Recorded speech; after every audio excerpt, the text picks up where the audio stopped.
The stagecoach rattled to a stop in a cloud of dust and silence. Nora Hale stepped down, her worn traveling dress gray with road grime, her hands clutching a folded letter like it was the last solid thing in the world. The wind bit cold across the Montana plains, carrying the scent of coming snow and judgment. The town of Bitter Creek didn't move, didn't speak, just watched. She scanned the faces hard men, tired women, children peeking from behind skirts. Then her eyes lifted to the hill, to the weathered cabin that stood alone against the gray sky. A man stood in the doorway, tall, broad-shouldered, still as stone. Two children clung to his legs, silent and thin as winter saplings. Nora's heart hammered, but her feet moved. One step, then another. The crowd followed at a distance, a slow procession of whispers and stares. She stopped 3 feet from him. His face was carved from grief. Hard lines, hollow eyes, a mouth that had forgotten how to speak. He didn't look at her, didn't blink. Nora swallowed. Then she dropped to one knee in the dirt. "Please marry me." The words hung in the cold air. The man's jaw tightened. The children stared, wide-eyed and frozen. Behind her, someone gasped. Another muttered low, "That woman's got more nerve than sense." A voice said. Nora didn't turn. She kept her eyes on the man Wyatt Cole. The letter had said, widower, father, desperate, just like her. Wyatt turned his back, walked inside. The door didn't close. It wasn't a yes, but it wasn't a no. The crowd murmured, disappointed there'd be no scene. They drifted away like smoke, leaving her kneeling in the dirt with two children who hadn't moved. The little girl, no more than 5, reached out. Her fingers brushed Nora's hand. Warm, real, alive. Nora stood slowly, brushed the dust from her skirt, and looked down at the girl. "What's your name?" "Hope," the child whispered. "That's a good name." Nora smiled, though her throat ached. "A strong name." The boy, older by a few years, watched her with dark, suspicious eyes. "You're gonna leave like the others." "What others?" "The women who came before." They all left. Nora knelt again, this time to meet his gaze. "I didn't come here to leave." The boy said nothing, but he didn't run. Nora took a breath, straightened, and stepped across the threshold. Inside, the cabin was a tomb. Dust coated the table. The stove sat cold and dead. A rocking chair in the corner held a folded quilt, untouched. Toys lay scattered near the hearth, small wooden animals. A rag doll with button eyes. Wyatt stood with his back to her, hands braced on the table, shoulders tense. "You don't know what you're asking for," he said. His voice was rough, like rusted iron dragged across stone. Nora looked at the children, thin, silent, wearing clothes too small. She looked at the empty cupboards, the cold stove, the dust.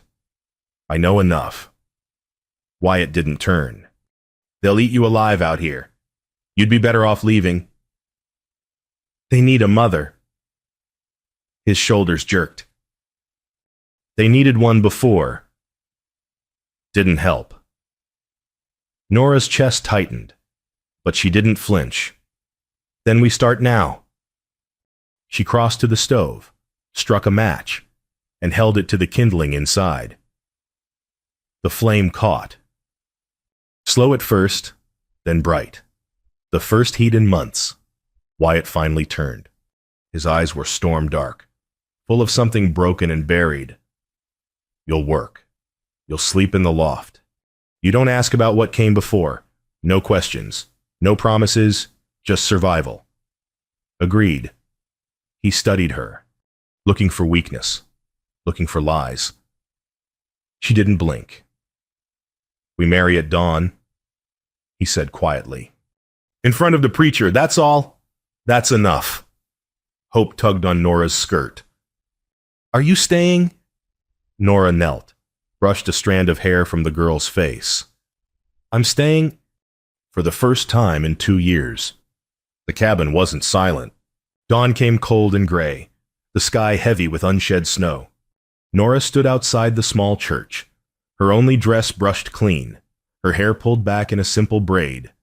No flowers, no veil, just a woman and a choice. Wyatt waited by the door, hat in hand, face unreadable. The children stood beside him, scrubbed and quiet. The preacher, a thin man with kind eyes and worn hands, looked between them. You sure about this? Wyatt. No. Wyatt's voice was flat. But I'm doing it anyway. The preacher nodded slowly. And you, Miss Nora Hale. She lifted her chin. And yes, I'm sure, well, inside. The church was empty except for the preacher's wife, who sat in the front pew clutching a handkerchief.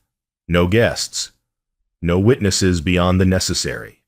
The vows were simple, short, functional. Do you, Wyatt Cole, take this woman as your lawful wife? I do.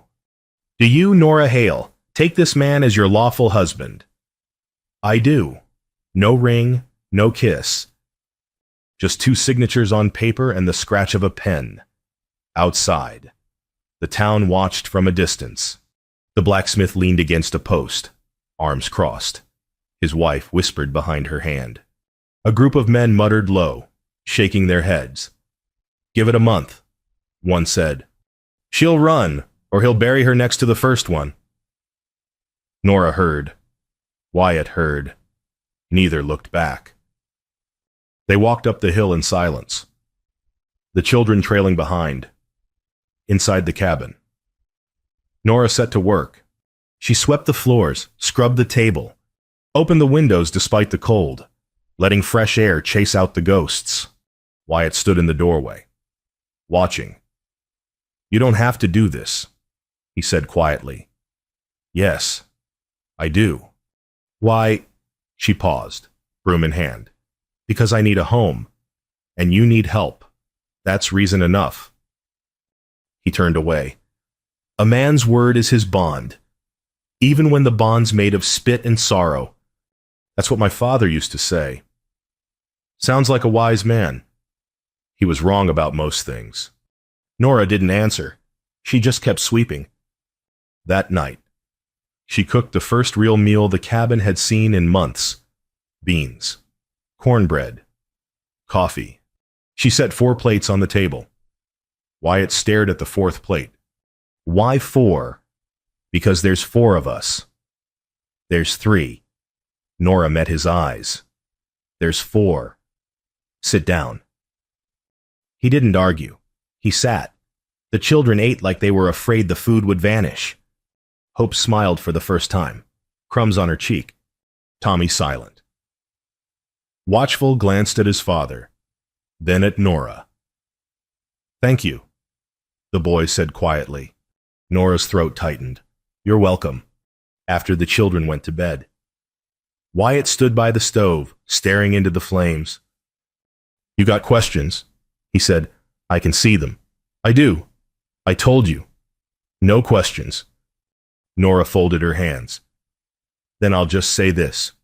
Whatever happened before, it's done. We start from here. Wyatt's jaw worked. You don't know what you're saying. Maybe not, but I'm saying it anyway. He looked at her, then really looked. Out here. You take your chances or you take the dirt. You sure you picked the right one? I'm still standing, aren't I, for the first time? Something almost like a smile flickered across his face. Almost. We'll see. The first week passed in a rhythm of work and silence. Nora woke before dawn, lit the stove, made coffee. Wyatt chopped wood.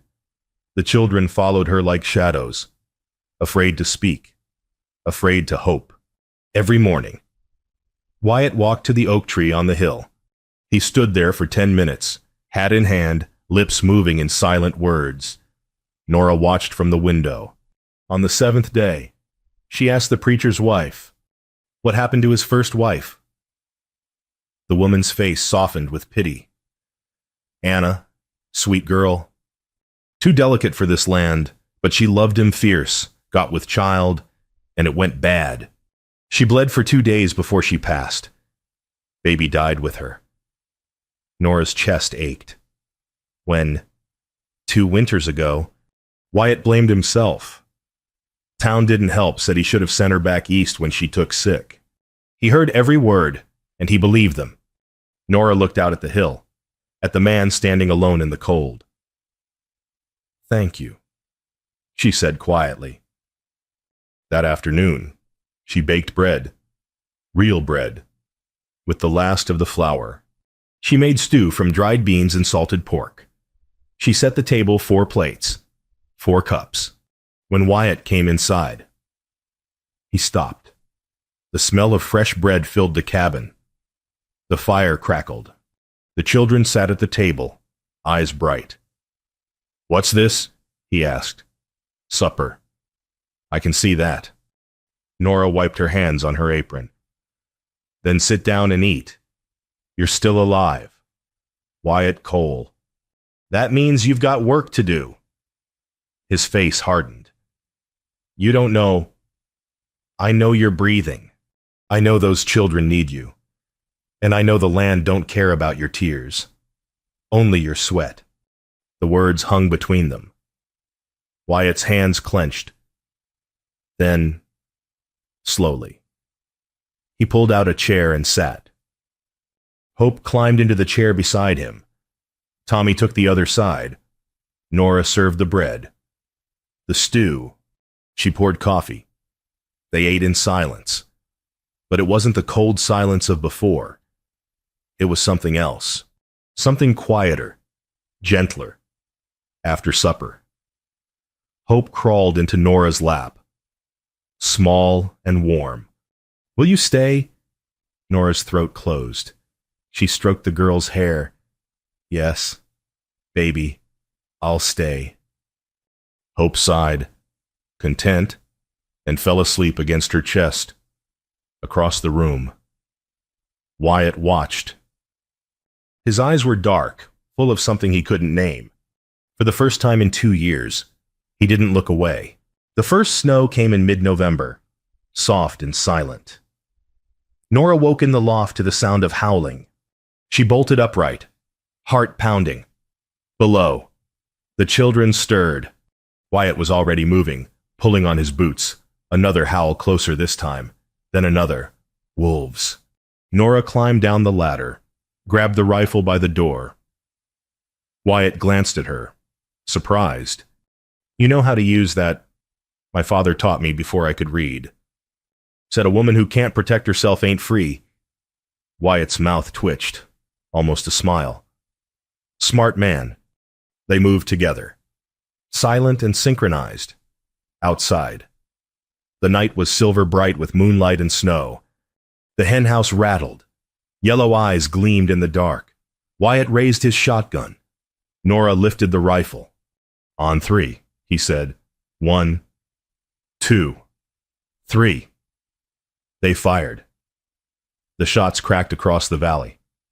The wolves scattered, melting into the trees. They stood side by side, breath misting, hearts pounding. You got sand, Wyatt said quietly. More than most men I know. Nora glanced at him.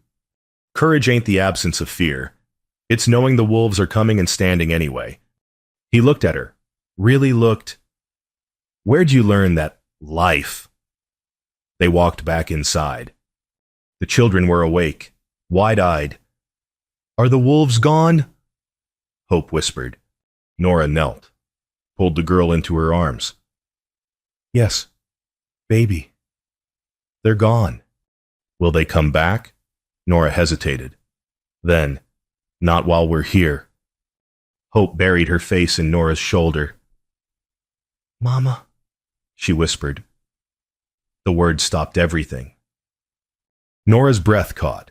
Wyatt froze, his eyes locking on hers. She swallowed hard. It's all right, sweet girl. Mama's here. Hope sighed, relaxed, and closed her eyes. Tommy watched from the corner, silent, but his shoulders eased. That night, after the children slept, Wyatt sat by the fire.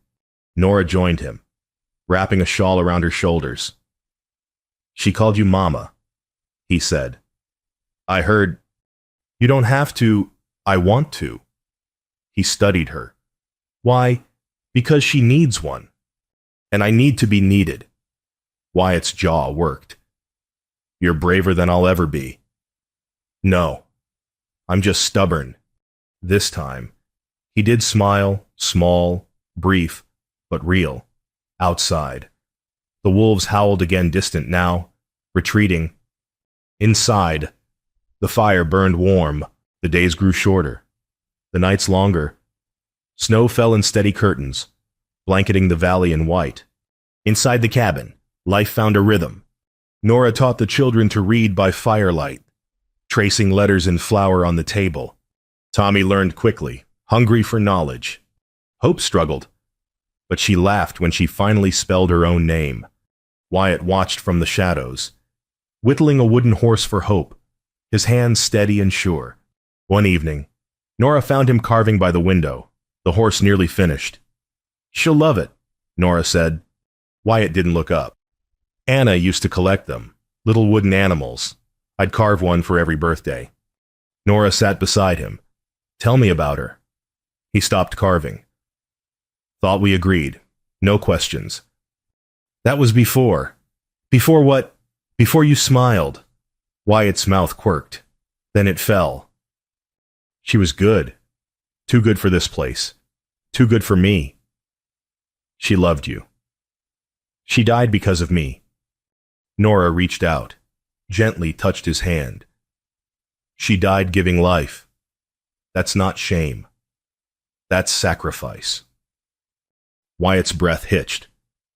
"The town said, the town's wrong." He looked at her, eyes raw. "How do you know, Mom? Because I'm here, and I see you. And you're not a man who kills. You're a man who builds." His hand turned, gripping hers, warm, real. "Surviving isn't the same as living. Wyatt, when do you start living again?" His voice cracked. "Maybe. Now." They sat in silence, hands clasped, the fire crackling between them. Hope stirred in her sleep, murmuring. Tommy rolled over, peaceful. "They're good kids," Nora whispered. "They are." "You did that. Not the town. You." Wyatt's throat worked. "Winter tests the heart. Spring rewards the faithful. That's what Anna used to say." She was right. The next morning, Nora walked to town for supplies. The general store was quiet, cold. The merchant barely looked at her. "What do you need, Fi?" "Flour, sugar, coffee." He didn't move. "Wyatt Cole's money ain't good here." Nora's spine stiffened. "That's not your decision to make." "It is in my store."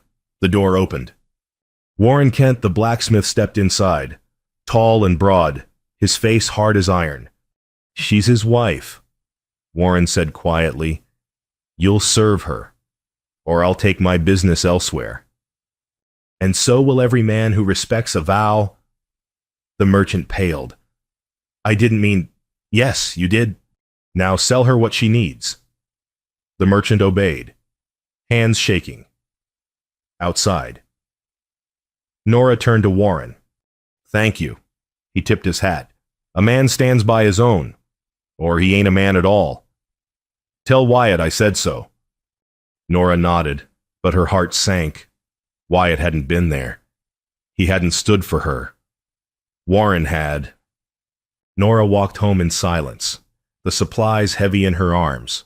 Wyatt was chopping wood when she arrived. He looked up, saw her face, and stopped. "What happened?" She set the supplies down. "Why didn't you come with me?" "You didn't ask." "I shouldn't have to." Wyatt's jaw tightened. "What happened?" "The merchant refused to serve me, said your money wasn't good. Warren Kent stood up for me." "Where were you?" Wyatt flinched. I was here. Hiding. His face darkened. I wasn't hiding. Then what do you call it? He turned away, gripping the axe. Everything they say is true. Nora, I'm cursed. I ruin what I touch. You think I'm weak? You think I need saving? Her voice shook. I chose you. Wyatt. But you have to choose us back. He didn't answer. Nora's chest ached. I didn't cross 1,000 miles to marry a ghost. Maybe that's all I am. She stared at him. Then she turned and walked inside. That night, she set 3 plates at the table. Wyatt noticed. He said nothing. The children ate in silence, eyes darting between them. After they went to bed, Nora climbed to the loft without a word. Wyatt sat alone by the fire, staring into the flames. The next day, Warren Kent came to the cabin. Town's talking, he said. They want to take your land, claim you abandoned it when Anna died. Wyatt's face went pale. On what grounds? That you're not fit to hold it, that you're broken. They're right. Warren's eyes narrowed. You believe that? It doesn't matter what I believe. It does to her. Warren nodded toward the cabin. That woman fought through town gossip for you. She's raising your kids. She's building a home, and you're letting her do it alone. Wyatt's hands clenched. I don't know how to be what she needs. Then learn, or lose everything. Again. Warren left. That night, the storm hit. The wind screamed, snow fell in blinding sheets. The cabin shook. Tommy woke first, burning with fever, his skin hot and dry. Hope cried. Nora pressed a hand to his forehead and knew he needed medicine. She grabbed her coat, scarf, boots. Wyatt caught her arm. You can't go out in this. He'll die if I don't. You'll die if you do. She pulled free. Then I die trying. She was gone before he could stop her. Wyatt stood frozen, her note in his hand, gone for medicine. Don't wait up. Panic flooded him cold, sharp, paralyzing. Not again.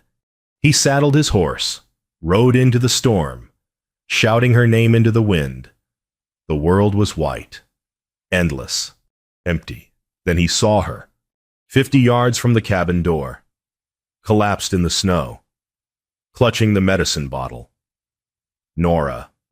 He dismounted, fell to his knees, pulled her into his arms. Her lips were blue, her eyes closed. No. No, no, no, don't you leave me, don't you dare. He carried her inside, wrapped her in blankets, held her by the fire. Please, he whispered. Please. Her eyes fluttered open. Tommy, she whispered. He's here. You got the medicine. She exhaled. Weak. Good. You almost died. But I didn't. You could have. She looked at him, eyes fierce despite her exhaustion. I'm not leaving, Wyatt. But you have to stop leaving yourself. His breath hitched. I'm afraid. I'm so afraid. Fear's honest. Hiding ain't. Choose. He broke then, sobbing, shaking, holding her like she was the only solid thing in the world. I choose you. He choked out. I choose them. I choose this. She reached up, touched his face. Then prove it. The storm raged outside. Inside, something shifted. The next morning, the fever broke. Tommy slept, peaceful. Wyatt set 4 plates on the table. This time, he served her first. Spring came slow, melting the snow inch by inch. The town called a meeting land deeds and claims to be settled. Wyatt dressed carefully.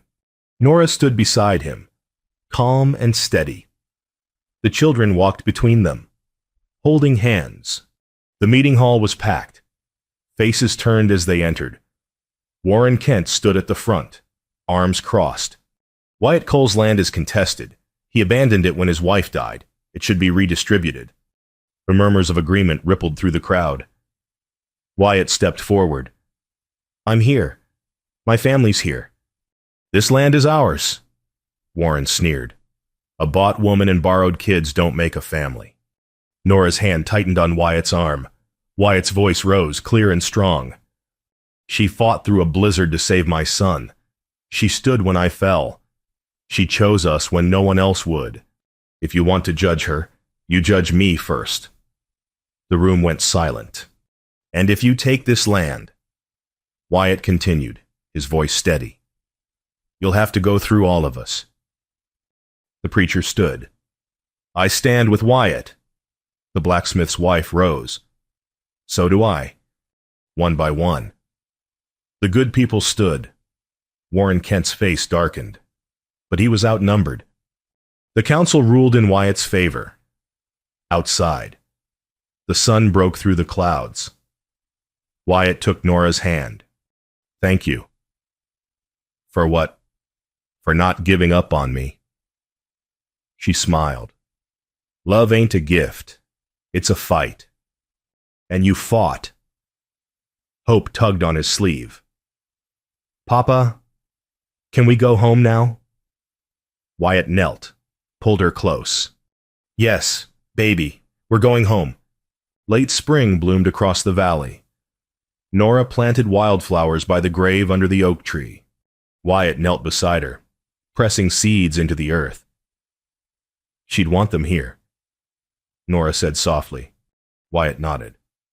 Thank you for not making me forget her. I would never. They worked in silence, side by side, back at the cabin. The fence was mended, the garden planted. The children's laughter rang across the yard. That evening, Wyatt carved Nora's name into the doorframe beside his. You're home, he said. Forever. She touched the letters, tracing them with her fingers. Forever's a long time. Good. They sat at the table, 4 plates, 4 people. No ghosts. Wyatt reached across, took her hand. You're my wife, and I'm proud of it. Nora smiled, eyes bright. Took you long enough, Wyatt Cole. Some lessons take a lifetime, others take a blizzard. Hope climbed into Nora's lap. Tommy leaned against his father. The door stood open. Warm light spilled into the spring night. Outside, the land stretched wide and green. Inside, a family healed. The best things in life come the hard way, Wyatt said quietly, and they stay that way earned. Nora kissed his cheek. Then we earned this. We did. The fire crackled. The children dozed.